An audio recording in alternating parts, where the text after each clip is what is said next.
Welcome to Threads of Gold. Today's guests are the founders of Battle Corn Care Packages. They're here today to talk about their organization, about their daughter JC, and about the children's book Fred and Friends. Thank you for joining us, and please welcome Trish and Curtis Valier. Hello, y'all. Welcome to the show. Thank you for taking time to talk to me today. Absolutely. Thank you for having us. So, we're here today to talk about the children's book, Fred and Friends. But before we get to that, we kind of need to talk about why Fred and Friends even exists. So, Curtis, I'll just start with you and ask you if you don't mind sharing a little bit about the background, about your family, about JC, and what happened and how childhood cancer blew into your life. So JC was our third child. She was born on Valentine's Day. So always just a real special connection there. And everything was fine with her, actually. She has two older sisters and they got along great, everything wonderful. And she started to have kind of these weird symptoms that we didn't really understand how to explain, and we couldn't figure it out. And my wife did a lot more of the hospital and ER trips and things like that, trying to get a diagnosis. And it wasn't until um, one day when her sisters actually noticed that her eye had turned inward when she would look straight at you. And this kind of compounded on top of everything that was happening up until then, which was there was some sick morning, like almost like morning sickness, where she would feel really nauseous in the morning, and then she'd feel fine the rest of the day, and she'd have arm pain and just weird little things that would kind of come and go and nothing that stayed to kind of give us an idea that this was anything this serious. And when that eye turned in, that sparked us to immediately get her checked out by an eye doctor. My sister actually works for one, so was actually able to get us in on an emergency appointment. And when that happened, they noticed that there was swelling in the optic nerve. And unfortunately, what that causes you to do is hit the web, hit the internet, and start searching for these things, which is her specialty and also probably a downfall of all of us as parents to kind of get on the internet and look at things. And when you search for swelling of the optic nerve, the first thing that shows up is brain tumor. And for me, I absolutely would not believe it. Decided I'm not going, this is not what it is. We're not going to go down that road. And then it was actually on our oldest daughter's birthday, and I was out getting dinner and got a call from my wife that said that the results are in from the test, and our pediatrician said you need to get to Milwaukee right now.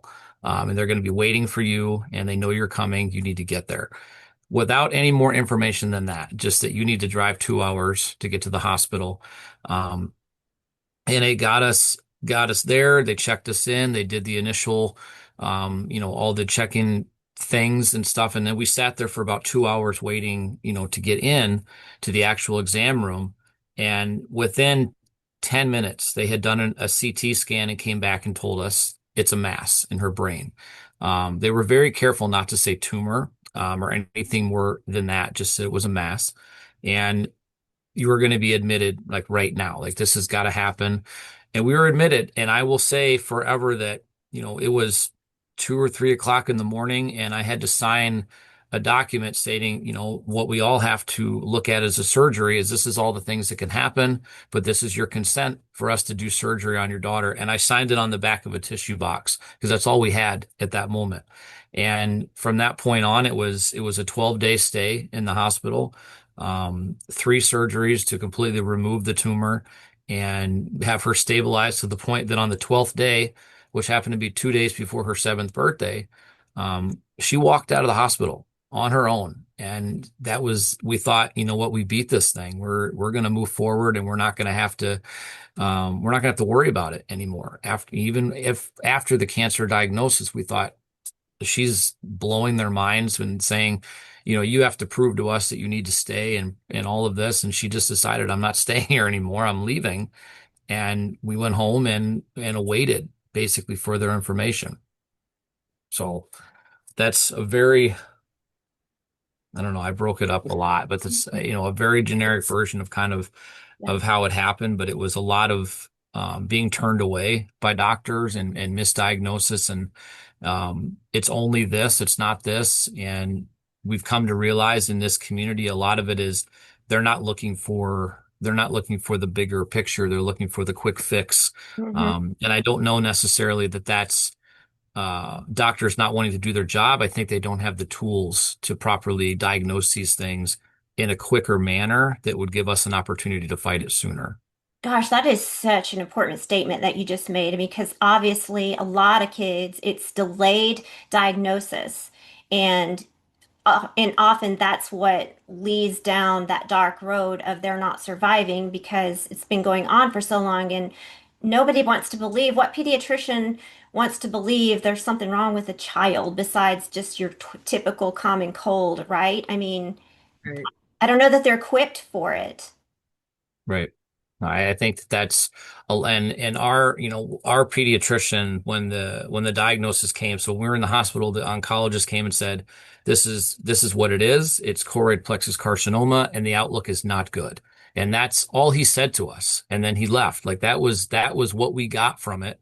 And when we passed all that information on, our pediatrician called us and said, "I'm so sorry. So sorry that we did not catch this." And again, I don't think it's them not wanting to do their jobs or not having, I just don't think they have the tools in order to find these answers. And when a kid comes in with constipation, you're not immediately thinking it's brain cancer.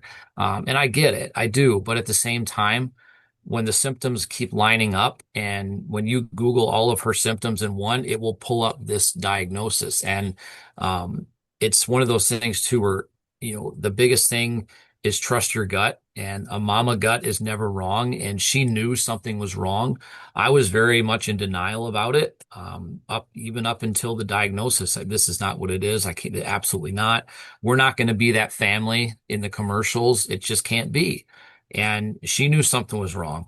And that's something that I carry with me as guilt for the rest of my life because I didn't jump on the bandwagon, for lack of a better way to put it, that we needed to find a better answer. But she pushed and pushed and pushed until we were finally able to get the answers that gave our daughter an opportunity to fight this. Now, the name of this disease, even you said it just a second ago, but I mean, even in childhood cancer, that's not one we hear often. What's it called again? It's called choroid plexus carcinoma. So, It's a not too very many people have that, right? No, I believe it's less than 1% of brain cancers. And so you hear a lot of the big ones, DIPG, DMG, ATRT, things like that. But this one you don't. And even a lot of medical professionals that I've spoken to and since her diagnosis, have never heard of it or have never worked with it. And so therefore there's really no protocols to treat it. And that also is the reason why it's so hard to diagnose because you just don't have a lot of kids with it. So, Trish, your mom gut kicked in. Yes. And I do think that's something that us women are gifted with that makes us a little bit different. So no guilt necessary, Dad. It's that for some reason us moms just I think because we carry those children in our womb and I don't know, there's just a special connection. So Trish, I mean, you weren't going to give it up. What was that like for you? Um, a lot of the times I left the hospitals and the doctor's offices feeling like I was crazy. Um, I was on the phone with the nurses every other day with new symptoms, and it was to the point where they're like, "Oh gosh, not again." The last ER trip, they put me in Jace in a little room with a camera on the ceiling because I felt like they thought I was hurting her. I mean, there's no documentation, like there's no proof of it, but we were in a little room. Basically, it was just the sink, paper towels, and a bed, and a camera on the ceiling. That is And different. I've never heard of that. Is that normal? I don't know. I mean, I'd like to think not, but I mean, I had gone to the emergency room with her, oh gosh, 4 times, 5 times, like within a matter of a month. And everybody thought I was crazy. Like they were testing her for, stomach issues, constipation, celiac disease, all sorts of blood work, kidney infections, UTIs. I mean, it's like every day I was calling with something different, and they're like, okay, give it up, like that, enough's enough, kind of thing. Wow. And Yeah. so I was mad. Yeah, I would have been too. What was it like for her? What was she, I mean, she was such a small child. Was she worried? Was she scared? She just wanted to go to school. Like she wanted to be with her friends. Like we have a picture, we have a well, had a dry erase board in our kitchen. And at 6 years old, she just wrote on the dry erase board in her little broken English, I want to go to school. So like that's all she wanted. And she missed her friends. And yeah, she liked being home with mom, sitting on the couch watching TV all day, but she missed her friends. And she just wanted to feel better. Hmm. Yeah, that's Um, all that any of these little kids want, just a normal life. Gosh, I can't remember how long ago this was, but y'all will understand this, I'm sure. There was an article and it was in the UK, and so I don't even remember the name of the newspaper, but they were interviewing all these kids with cancer, and one of them was a 14-year-old boy, and they asked, his quote was, and I'm going to mess it up a little bit, but I'm going to give you the gist of it. It was that whenever you're a kid and you get cancer, everybody wants you to be a hero. But I don't want to be a hero. I just want to be a kid going to gym class. And it's yeah, that simple. Like, I didn't ask for cancer. I don't want to all of a sudden have to be everybody's great champion and warrior. I just want to be a, right. The kid. yeah, just a kid. So, what about her siblings? What all did you tell them? Were they understanding what was happening? So when we found out the information, I mean, we told them they were old enough to understand what was going on and that she was sick. And we gave them all the information that we felt like they could handle at the moment, and they embraced her as their sister. They didn't see their sister with cancer. They didn't see their sister in the hospital. They just saw their baby sister. And it's an unbelievable bond that all three of them had. And they protected her at all costs. And then we told them everything that was going on at the moment that we had information of. We shared it with them because we felt like they deserved to know and deserved to kind of be a part of what was going on as we were away. That, like I said, that first hospital stay was 12 days, and it was on our daughter's birthday, and we had to leave. And then we were gone until 2 days before JC's birthday. And so it was like a change in your life that you, I mean, you don't really expect it anyway, but to have everything just thrown upside down like that fast. But they were super understanding. I know that they were broken too. They were sad, but they were understanding of everything. And all they wanted was their baby sister home. And Like when she was there, they were inseparable. I know we never told them, the worst possible, case scenario. We always said, okay, it's a full tumor resection, 70%, she's survival rate. Like she's gonna be okay. Like people walk around and they could get hit by a bus. So 70% survival rate, that's pretty good odds. So I don't think they ever thought of that she could pass away from it. Right. I mean, and you have to have hope, even if there's hardly any percent. I mean, I talk to DIPG parents all the time too, and they have hope. It Yeah. might not be very much, but if you don't have hope, you can't fight the battle. But ultimately, for her, it just nothing worked, right? So how long did she live after diagnosis? So from diagnosis until the day that she passed was 520 days. And we can look back on it, prior to it, and we always try to look at, could we have caught it sooner? Do we see anything in these pictures, even months before that could let us know what was going on? And it's an unfortunate side effect of all of it that we'll never stop asking what ifs. What if we would have done this? What if we would have done that? And the reality of the situation is when she came home the first time and then she went through her radiation. So from the time we came home in February all the way through May, she was great. Like she did really well. She was happy. I mean, we were in COVID times at that month. It was 2020.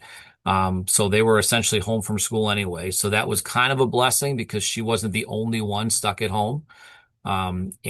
But she came home after radiation and would just play like nothing had happened. I should play Um, outside with the neighbors. yeah, I mean, we broke the rules. We played with the neighbors. We had to have some kind of normalcy with that extra bit of weight we were carrying with all of that.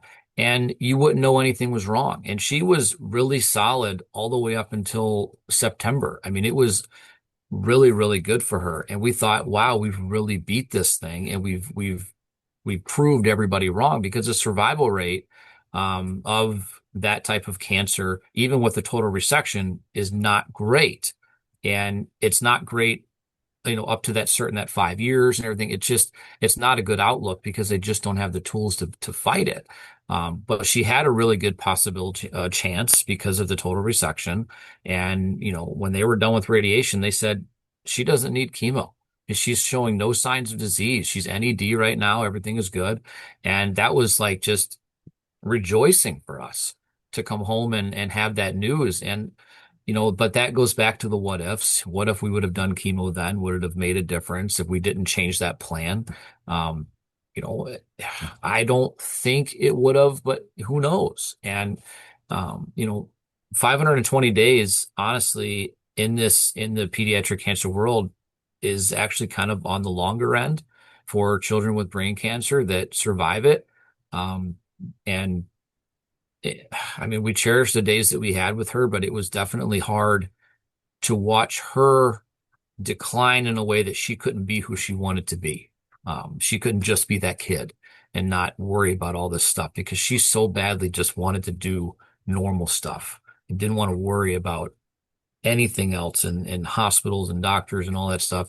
And when she was home, even if she felt like garbage, she wanted to just play with her sisters. That's all she wanted to do. And she tried to be as normal as she could.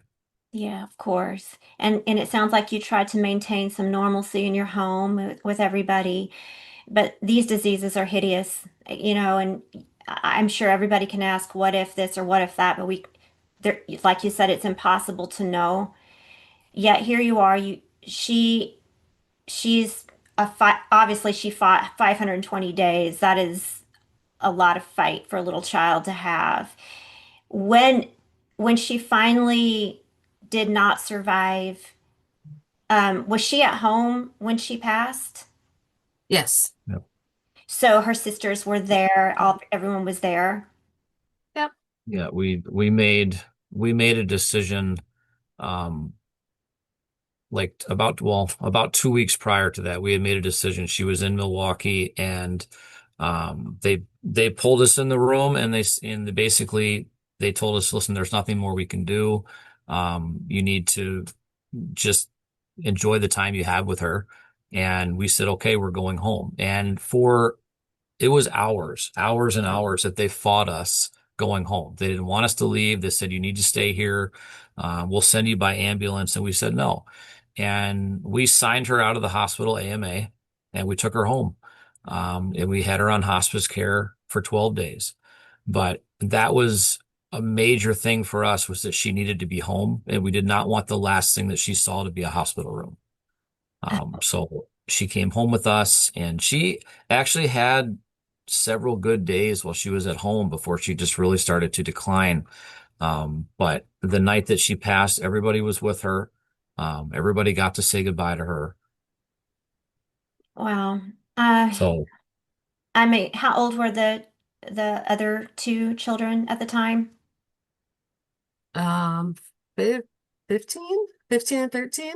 Mm, 15 and 13. yeah. So for the four of you, the the pain of cancer now gone, but now the pain of grief, and that's not something you can heal. So here you are as a family, and I'm curious how you're able to do it every day, but you took a deep dive into being a blessing to other families and not only doing the care packages, which I want to talk about, but also advocacy, because I just recently saw you in DC when we were lobbying on those action days. I mean, you somehow managed to get yourselves up and to move forward and to do good for others. So, can you chat a little bit about the organization and your advocacy work? So we started the organization. We started it with JC. It was something that while we were in the hospital, um, with her and she was getting treatments. We were getting, sorry, we were getting packages and she was getting mail. And it was something that to get a package, a child with their name on it, we get mail, right? We get bills and stuff. And it's like, just throw it in the trash, get it out of here. They get something with their name on it and it brightens their day because they think somebody's thinking about me. And when that happened, we decided and we got home, we want to do the same thing for other families. We want to do the same thing because we saw how much joy it brought to her. And it literally was her and I, Trish and I, sitting on Facebook, scouring the internet, looking for families that we could send packages to. And it started with an Amazon list and money from our own pockets. And we sat on the basement floor just putting these packages together. And JC loved to do it. She loved to do ones that were similar to her own age and like the things that she liked. And we'd say, here, just go put yourself in a box. And she would do it. And when she would come home from the hospital, even if she felt bad and you could tell she didn't feel good, she'd say, do we have any packages to do? And it was something that kind of took it away. So that distraction that we were sending to other kids was a distraction for her too.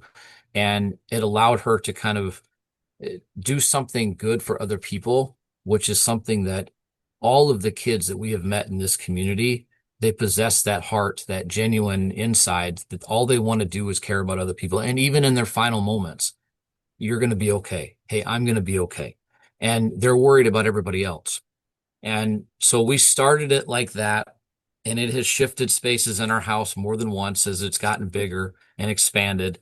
And, it's become so much more. The care package side, we've sent over 1,200 now, all across the country, every state, and I think five other countries we've reached as well.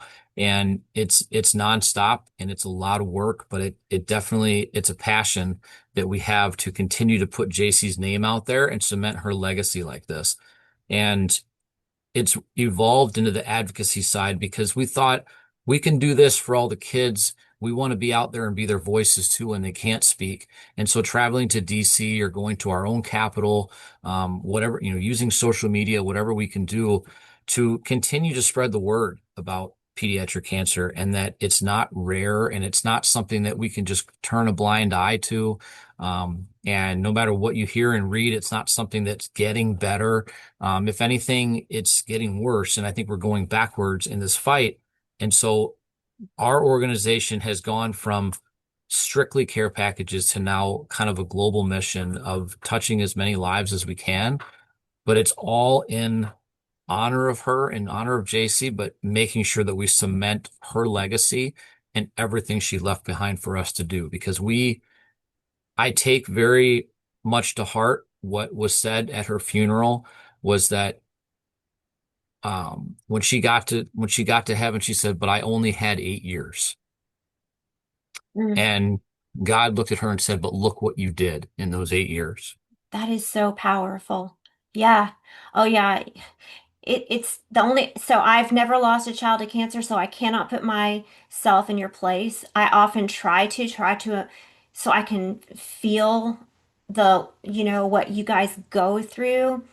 And even like when I'm at Cure Fest and I'm looking at the shoe memorial and all of that, I sometimes just have to close my eyes and I literally will try to picture those kids walking along on streets of gold with God and just being cancer free and just the feeling of whatever, however long or short your life was here, that it was beautiful and blessed and you made a difference. And so she's not here physically, but her spirit continues on through those care packages. And I just want to say that one of the things I love is that it's global. And I've started actually using that more often. Um, Global numbers because people want to call, like you said, think of cancer, childhood cancer as rare. But when you think about how many kids around the world are diagnosed, more than 400,000 every year are diagnosed with cancer. That is a lot of kids. It's not rare, right? No, it's not. And it's one of those things where if we look at it, we look at it as a global standpoint, and then we look at it in the States. And if we look at just in the States, we can say that there's 47 every single day. So every single day you wake up in the morning, 47 families are going to hear these words. And every single day that you wake up in the morning, one out of every five of those kids is not going to survive. And unfortunately, the biggest battle we face is almost misinformation, because we're told, or we're force fed that information, that that it's rare, that it's not a problem, that they have it under control, that to me, what I feel, what I hear is that means you're telling me that one out of every children, that's acceptable loss. And that's not okay. These kids know they can't vote and they can't enact policy change, okay? But their stories and their voices will change anybody. It'll change your perspective on anything.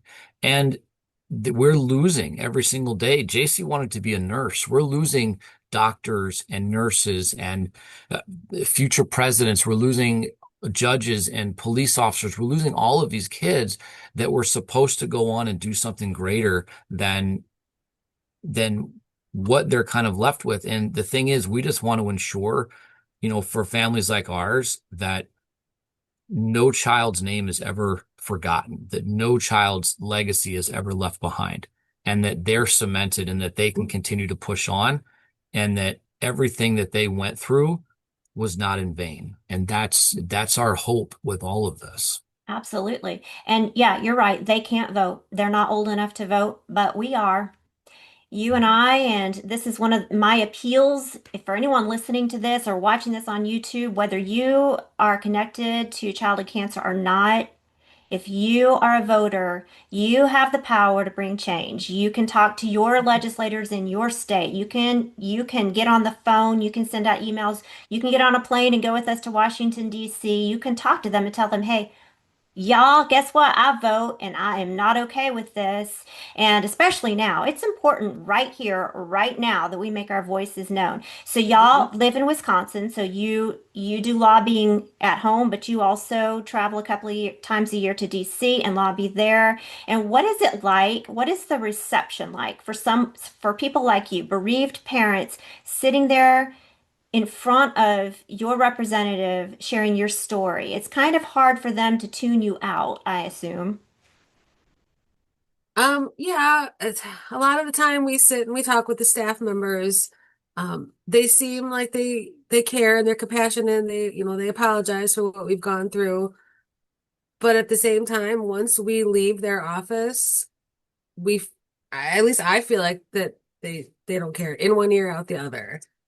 It's So first, I will say, anybody that decides to do this, the staffers in a politician's office are your best friends. Hmm. They are the ones, they are the ear, they are the ones that are going to get into the politician's ears. But like she said, you do feel a lot of the times like you come in and you tell your story and they're taking notes, and then you never hear from them again. It is very hard. And I'll be honest too, I didn't understand, or I don't think we understood just how big of a problem this was until we were part of the community. And that's something that you're going to deal with no matter what. And when we go to speak to these politicians, yeah, we do deal with a lot of feeling like, yeah, we want to help. We want to be on your side. Let us know what we can do. And then it's unanswered emails and Okay. it's unanswered phone calls, and it's they don't have time to show up to your events or to whatever, CureFest, you know what I mean? Even though their offices are right there. It is difficult. You will find, if you look hard enough in Congress on both the federal level and your state level, you will find a champion, somebody that will walk beside you and will fight the battles with you, but understanding that they're appealing to the mass of all the voters.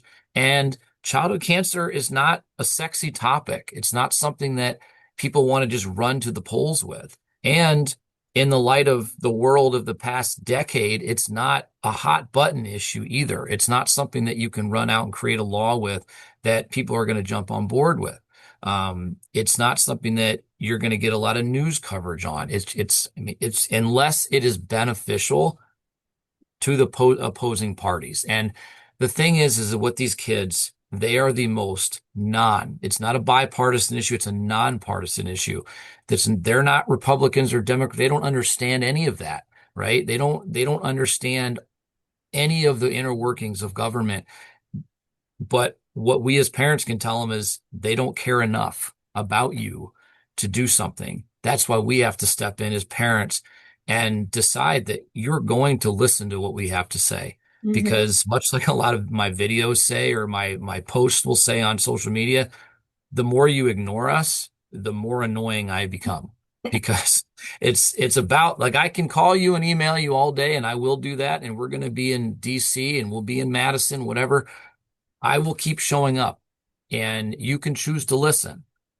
But if you don't, I'm going to keep coming back. And one thing that I believe is your kind of silver bullet with all of this is when you go into these politicians' offices, 99% of them have something on their desk that you can relate to, and that's pictures of their kids. Hmm. And I don't ever want to use kids as a way to as a pawn, but at the same time, it can happen to anybody at any moment. That's the issue behind pediatric cancer, is that we don't understand it enough to prevent it.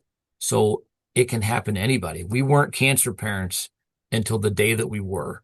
And it's such a simple statement, but it can happen to anybody. And at that moment, that's when all of those people, both left, right, down the middle, every single person would care. That's when they would care, is when it affected them. Yeah. And although that'd be great, that's too late for so many of these kids. Well, you know the saying, it shouldn't have to happen to you for it to matter to you, which is what I hope that people like you being willing to share the story will affect people who are not connected to it. So they say, you know, it's not fair what happened to that young and precious family and that little child. So I'm just going to join forces, and you know, we need more allies. Um, we don't want more people to be diagnosed so that they will care. What we need is people who care now and Yeah. will be willing to join forces with us. And so there's power when we come together, and then they do listen to us. But it's just we have to keep on doing our best to appeal to people. I do want to transition because, you know, this is an author chat, an opportunity to talk about the books that we publish. And one of my favorite books, quirky, cute characters, and so much life and energy and joy. It's Fred and Friends. Trish, you are the author and creator of Fred and Friends. So, can you tell us a little bit about your vision behind it and how you made it come to fruition? Um, the idea started at our kitchen table. We had a bunch of friends over, game night, just kind of having a great time. And all of a sudden, some was Fred came to life. I don't even remember. It was years ago. I don't remember the exact reasoning behind it. Um, but at that dinner table, with the game pushed off to the side, we realized the story wrote itself. Like everybody brought a character, everybody brought an ailment to that character. Um, some won't have any ailments to them. They'll just be like a sibling's perspective or something. But the story or the original story literally wrote itself at that dinner table with all of us. Um, and then, I thought to myself, I, I've always been a writer ever since I was in high school with my first creative writing class. Um, I thought, okay, I can just sit there on my laptop in bed and kill some time and, knock out a story. And I would have been perfectly fine with that. And then he's like, you really probably should find a way to publish it. And I said, no, it's not good enough. Like, even if, and he's like, no, you should do it. So we went back and forth. Um, he talked to Leah and we got, your contact information. And, you know, the reason like Jace is thrown in there a little bit with Fred. But we really wanted to make sure that nowhere in the book ever is the word cancer because we want it to appeal to the mass. I mean, we know it's not a book that somebody at Walmart's going to go pick up. We know it definitely is more appealing to a medically complex family. Um, but it's a good book to make the kid feel like, hey, we can still have fun in a scary place. Mm-hmm. You know, I would have been perfectly content if my story never got published because I still got it out. Yeah. Um, and, you know, if I sell one copy or if I sell 100 copies, it's it's out there. So We say that about all of our books at Bellisterry Publishing because, like you said, a majority of our books, well, all of them really, they put a spotlight on childhood cancer, and who wants to read about that? right. Nobody. But I just want to say, Fred and Friends, as you said, it's not about childhood cancer. It's a super cute, fun, uplifting fantasy sort of story. I also have right here in front of me, I'm bringing some of these with me to CureFest, the coloring book. And I know you'll Mhm. have some of these at CureFest Yes. also. So it doesn't matter what stage of life you're in or what circumstances you're in, Fred and Friends is fun and uplifting. And the coloring and activity book, no matter your age, even if you're old like me, you can enjoy the coloring and activity I book. love to color. Yeah, I do too. It's therapeutic, right? Yeah. But also the activity book has activities in it. It has things you can do, whether you're in the hospital or at home or Right. traveling or whatever. And it's not the Fred and Friends is just the beginning. We're going to see more books based on Fred and his friends coming out in the future. So what's your goal for this series?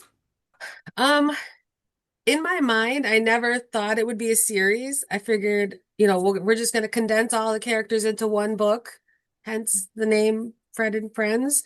But then I realized, well, this could be like a chapter book, and no kid is going to want to sit there and read a chapter book.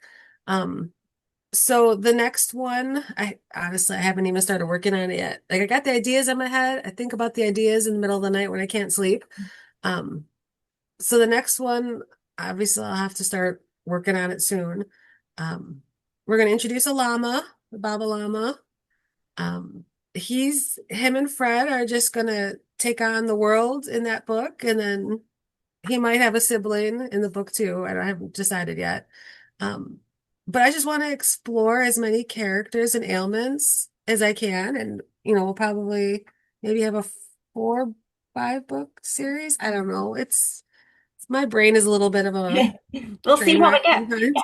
We have time. We have time to figure it all out. And in the meantime, can people, in addition to buying the book, which helps to support your organization, can people make a financial contribution or send items for you to put into care packages? What can people do to help? So we have, so our website is battlecornglobal.org. And at the very top, there is a donate, button that you can push. And so, yes, financial donations help us send the care packages. Yeah, they also help us put things into them. So we also, and in addition, we do have an Amazon list that we try to keep up to date. It is listed on our website as well. All of our social media has all of that information as well. But everything that comes in to Battlecorn, both financial and through the Amazon, that all goes back into the business. My wife and I, and we have 3 board members plus our daughters when they're home from school and things like that. We don't take salaries. We get none of this. Just all goes into the business. And we just finished our 4th annual gala just this past week. And between the gala and the research money, and we make donations to our hospital every year where Jace was treated. Our financial impact into this pediatric cancer community is about $200,000 since we started in 2020. And we're very proud of that because it's not, we're literally doing it out of, this is our basement. And we have, this is where we're working out of, and it's in our spare time essentially. But everything that comes in is it's so appreciated from everybody, whether it's $5, $10, it doesn't matter. It all goes into helping us put these packages out. Every one is about $50 to $75 when we ship them. So it's the stuff that's in it plus the shipping. So it all helps, and we appreciate it so much. Um, and we're a 501(c)(3), so everything is tax deductible. If it's something that we need to provide you with letters, we can do that as well. Yeah, and that includes your getting books to you. I mean, that's all tax deductible on our side too, because Bellisaire is also a nonprofit. So yes, you're getting a tax deduction. You're helping kids with cancer around the world. This is a Yeah. global organization, as you mentioned, and so You're touching the lives of children with cancer around the world. And as we said moments ago, this is not something rare. This is something that is affecting a whole lot of kids, and those kids have families, and it's affecting their siblings. It's affecting their parents and their grandparents and their cousins and their best friends. It's something that has a ripple effect. So do whatever you can to help these kids. I just really want to thank you both for chatting with me a little bit today about your beautiful daughter, your organization, and the book that I think is so precious. And I'm going to see y'all in a couple of weeks in Washington, D.C., wearing our gold. Your hair is already ready, Curtis. Right. So here we go, y'all. Let's go. All right. Thank you so much. Yeah. Chat with you later. Thank Thank you. you. Thank you again to Trish and Curtis for joining me today. If you would like to know more about the work they do and help support their organization, visit battlecornglobal.org. Thank you for tuning in today and have a great day.